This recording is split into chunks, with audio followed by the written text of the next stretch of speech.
Hello 11th class. In this class, we will do controlling workers. Slavery was an institution deeply rooted in the ancient world, both in the Mediterranean and in the Near East. Not even Christianity, when it merged and trimmed as state religions in the 4th century, seriously challenged these institutions.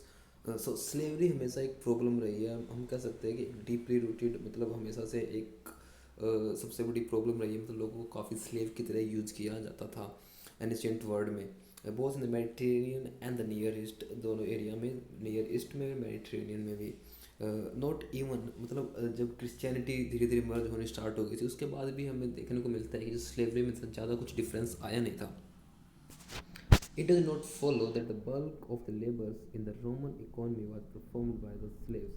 ज़्यादातर labour का काम होता था वो Roman empire में slaves के द्वारा किया जाता था. That may have been true of the large parts of the Italy in the Republican periods. Under Augustus, there were still 3 million slaves in the total Italian population of the 7.5 millions. अगर हम देखें तो ये मतलब Italy का मतलब बहुत सारे एरिया में. फॉर एग्जांपल इटली का जब अगस्तस राज कर रहा था उस वक्त इटली में 3 मिलियन स्लेव थे out of the 7.5 million total population से. नियरली 40% पीपल्स स्लेव्स थे. But it was no longer true of the empire was as a whole. लेकिन ये हमेशा मतलब पूरे एम्पायर में अगर हम बात करें तो हम ऐसे एज ए कंपेयर नहीं कर सकते थे. इटली में अगर 40% लोग स्लेव्स थे तो हम ऐसे नहीं कह सकते कि पूरे रोमन एम्पायर में भी जितने लोग रहते थे वो भी मतलब 40% स्लेव्स थे. वो कम थे उससे basically. Slaves were an investment, and at least one Roman agricultural writers advised landowners against using them in the context where too many might be required, for example, for harvest, or where their health could be damaged, for example, by malaria. तो slave मतलब एक तरह से investment थी. वर an investment मतलब आप उसमें invest करोगे और वो आपको आउट ऑफ रिटर्न देगा कुछ ना कुछ इस इन्वेस्टमेंट पे. At least one Roman agriculture writer advice land owners against using. तो इन्होंने मतलब कुछ एक राइटर ने लोगों को एडवाइस भी किया था कि मतलब टू मैनी लोगों को मतलब जहाँ पे हमें मान लो कि किसी कोई एरिया है जहाँ पे हमें कोई एग्रीकल्चर लैंड है उसको हार्वेस्ट करना है. अगर वहाँ पे 10 लोगों की ज़रूरत है तो हमें 10 लोगों का यूज़ करना चाहिए, ना कि 15 या 20 का. तो उनकी हेल्थ में भी प्रॉब्लम क्रिएट होगी जिसकी वजह से मतलब हमें और प्रॉब्लम सहन करनी पड़ेगी. हमें उतनी ही इन्वेस्टमेंट करनी चाहिए जिससे मतलब रिटर्न हमारा ज़्यादा हो. अगर हम ज़्यादा चीज़ों में इन्वेस्ट करेंगे तो हमारा जो रिटर्न इकोनॉमी बोलती है, जो हमारा रिटर्न ऑफ स्केल्स है वो धीरे धीरे डिक्लाइन होता रहेगा. These considerations were not based on any sympathy for the slaves but on the hard economic calculations. So in the next lines we are seeing that this is basically on the economic calculations. So main मुद्दा ये था कि अगर हम slaves को कम में use कर रहे हैं तो इसके पीछे हमारा इकोनॉमिक मोटिव था, ना कि हम स्लेव्स को मतलब अच्छे से हमारे लिए स्लेव्स के लिए हमारे लिए कोई सिंपैथी नहीं थी. बस उसके पीछे जो मोटिव था वो इकोनॉमिक मोटिव था. One on the other hand if the Roman upper classes were often brutal towards their slaves, ordinary peoples did sometimes so much more compassion. ज़्यादातर जो ब्रुटैलिटी थी वो रोमन अपर क्लास थी वो दिखाती थी स्लेव्स के खिलाफ. लेकिन जो ऑर्डिनरी पीपल्स थे, आम लोग थे, वो मतलब इतने क्रूर नहीं थे जो स्लेव्स थे उनके साथ. See what one historian say about a famous incident that occurred in the reign of Nero. एक एग्जांपल दिया है, मतलब हम एग्जांपल पढ़ेंगे साइड में दिया गया है. तो मतलब एक हिस्टोरियन मतलब कितने अच्छे तरीके से इसे बताया है हम वो देखेंगे इस एग्जांपल के through. On the treatment of slaves, soon afterward the city perfect Lucius Pedanicius Scandus was murdered by one of his slaves. After the murders, ancient customs required that every slave residing under the same roof must be executed.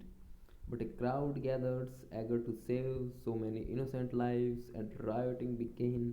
The Senate House was besieged. Inside, there was a feeling against excessive severity, but the majority opposed any change.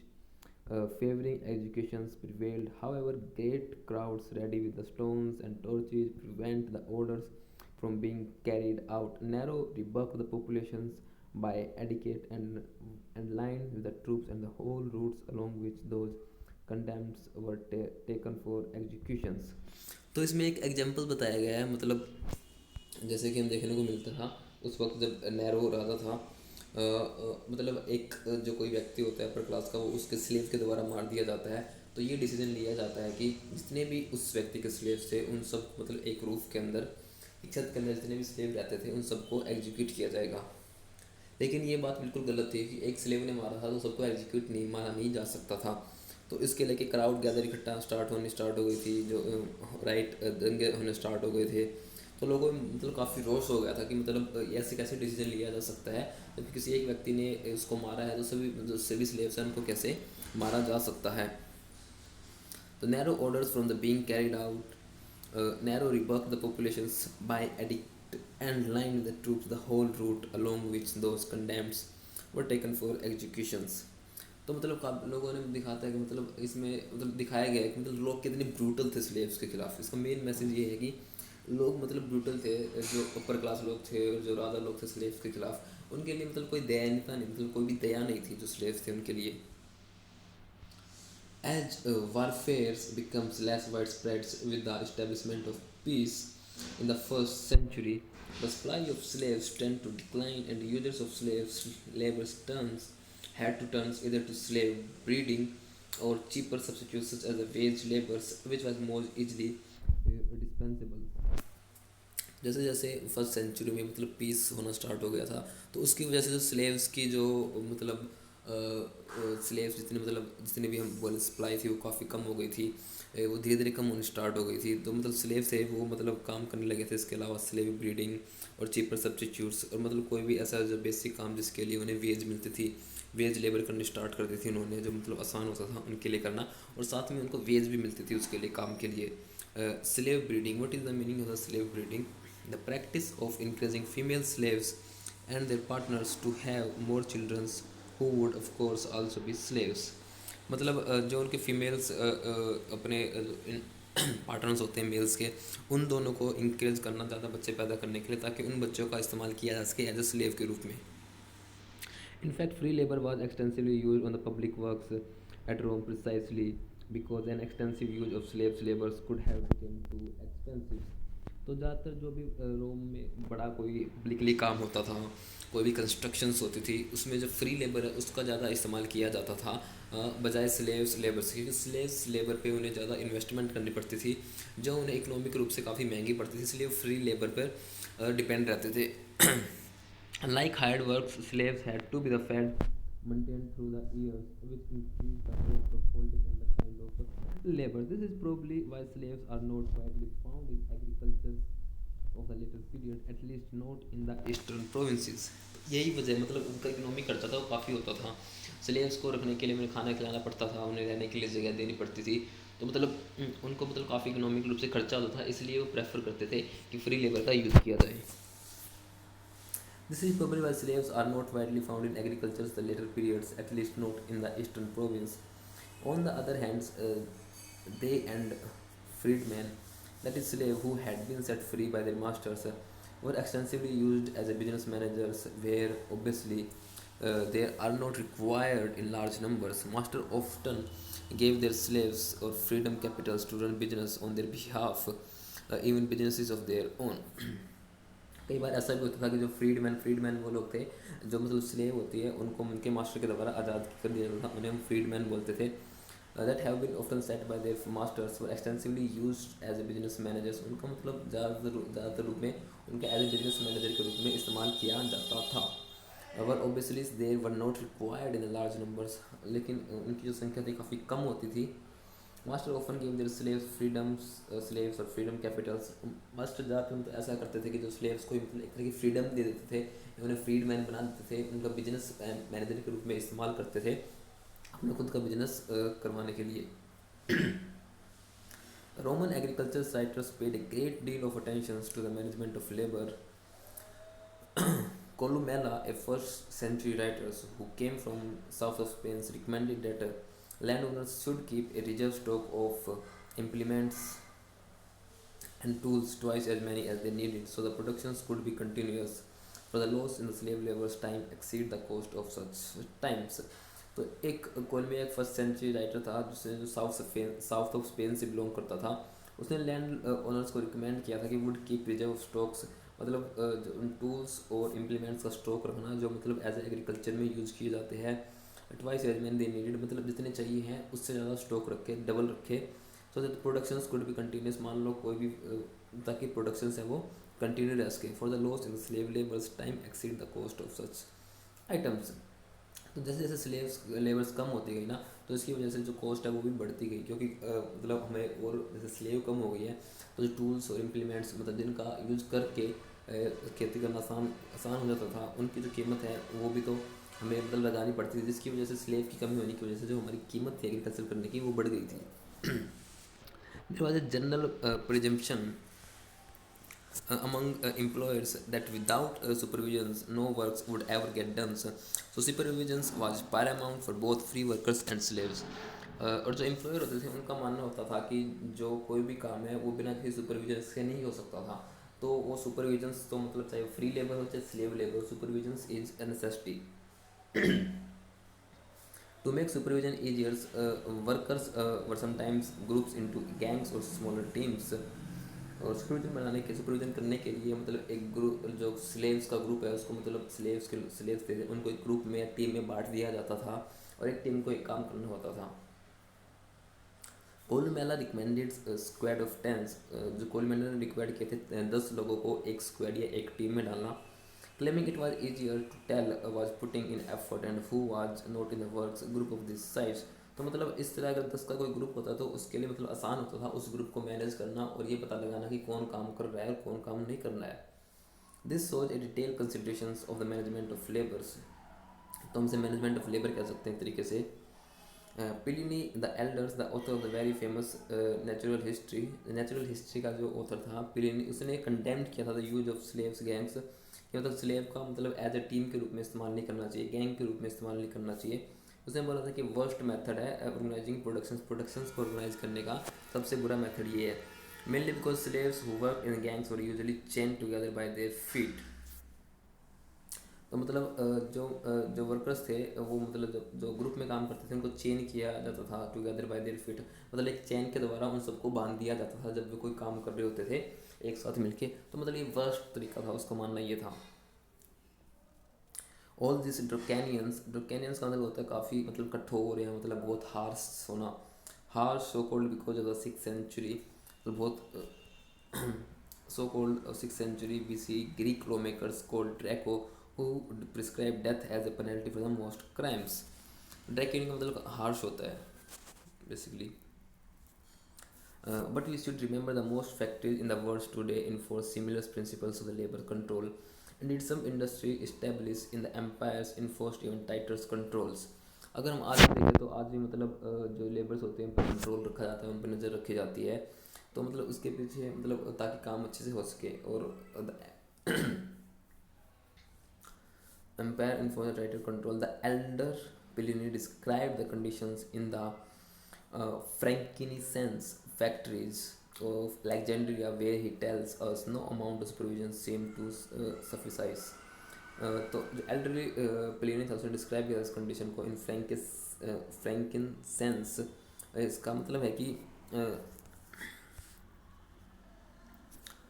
the Europeans name for the aromatics resins in the incense and perfumes. It is extracted from the boswellia tree by slashing the bark and allowing the exuded resins to the hardens. The best quality frankincense comes from the Arabian Peninsula.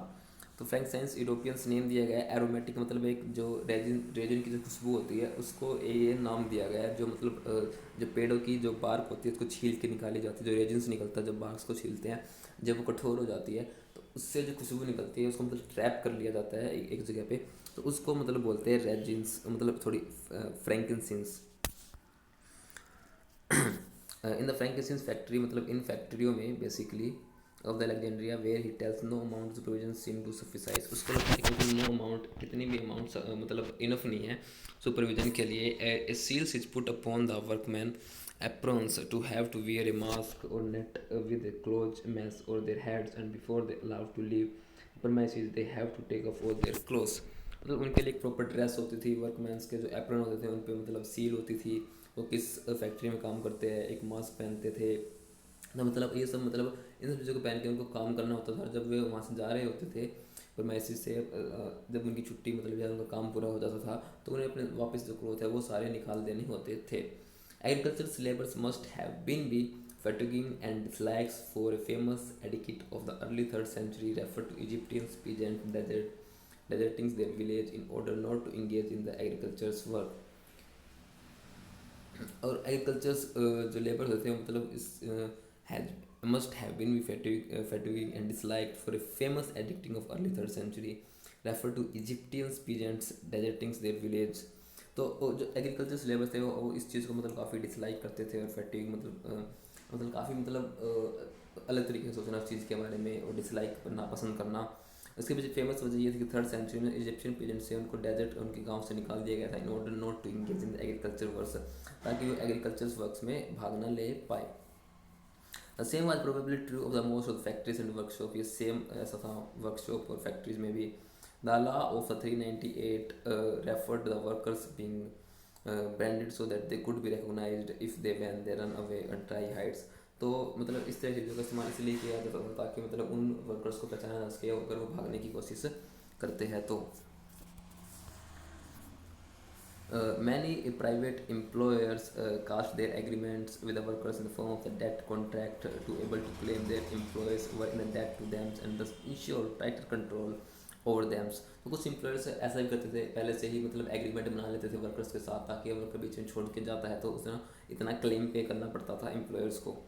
And early 2nd century writers tell us thousands surrenders themselves to the work in the servitude, although they are the free. In other words, a lot of the poorer families into the debt bondage in order to survive।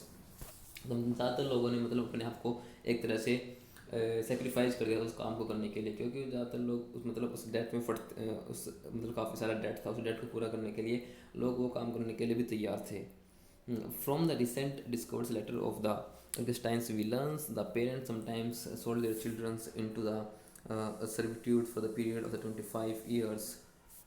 और कुछ मतलब ऐसे documents मिले जिससे हमें पता लगता है कि जो माँ बाप थे अपने बच्चों को बेच देते थे सर्विट्यूड सेवा करने के लिए एज ए पीरियड ऑफ 25 तक। Augustine asked a lawyer's friends of his whether the children could be liberated once the father dies। Augustine ने अपने एक लॉयर फ्रेंड से पूछा था अगर इन बच्चों को लिबरेट आज़ाद कर दिया जा सकता है अपने पिता की मृत्यु के बाद।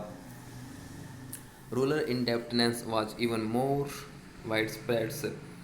To take just one example, the Great Jewish Revolt of the 66 CE, the revolutions destroyed the mainlanders' bonds to win the popular sports। For example मतलब जो रूरल लोग थे मतलब काफ़ी सारा डेट होता था, उसको मतलब पूरा करने के लिए काफ़ी तरह तरह के तरीके अपनाते थे, जैसे कि अपने बच्चों को बेच देते थे और 25 साल के ताकि वो मतलब उस वहाँ पे काम करते रहे, उनका डेट है वो पूरा होता रहे। For example the great Jewish revolt 66 C revolution destroy the money landers bonds to win the popular sports. और 66 सी में जो जूइश लोग थे उन्होंने मतलब जो मनी लैंडर के साथ कॉन्ट्रैक्ट था उसको नष्ट करने के लिए मतलब लोगों का सपोर्ट हासिल करना स्टार्ट कर दिया था। A rebellions in the Judea against the Roman dominations which was ruthlessly suppressed by the Romans, what is called the Jews' War। Again, we should be careful not to conclude that the bulk of the labors was caused in these ways। The late 5th century emperors Anastasius built the eastern frontier city of Dara in less than 3 weeks by attracting laborers from all over the east by offering high wages। From the papyri we can even from some estimate of how widespread wage labours had become a part of Mediterranean by the 6th century, especially in the east। तो अगर हम देखें तो ऐसा नहीं था कि मतलब जो लेबर है उसको फोर्स ही किया जाता था काम करने के लिए। जैसे कि 5th सेंचुरी का एग्जांपल है जो उसका एम्परर था 5th सेंचुरी में एनेस्थीसियस, उसने मतलब एक ईस्टर्न फ्रंटियर सिटी दारा में मतलब बिल्ट द ईस्टर्न फ्रंटियर बनाया था दारा सिटी में, तो उसको 3 हफ्ते से कम में बनाया था। उसके पीछे मेन वजह ये थी कि उसने मतलब जगह जगह से लोगों को लेबर के लिए बुलाया था, उन लेबर्स को उसको हाई वेज दी थी। तो मतलब जब लेबर्स को हाई वेज मतलब हाई वेज मिलती थी तो मतलब वो काम करने के लिए तैयार होते थे। From the papyrus we can even from some estimate of how widespread wage labours had become in the part of Mediterranean by 6th century, especially in the east। तो हम देख सकते हैं कि मतलब इसकी वजह से जो लेबर पेड, मतलब जिस लेबर को पैसा दिया जाता था उसकी संख्या ज़्यादा होती जा रही थी। इसके पीछे मेन वजह ये थी कि लोगों को लेबर से हाई वेज मिल रही थी। That's all for this class, 11th class, and we will continue the next class. Thank you, class.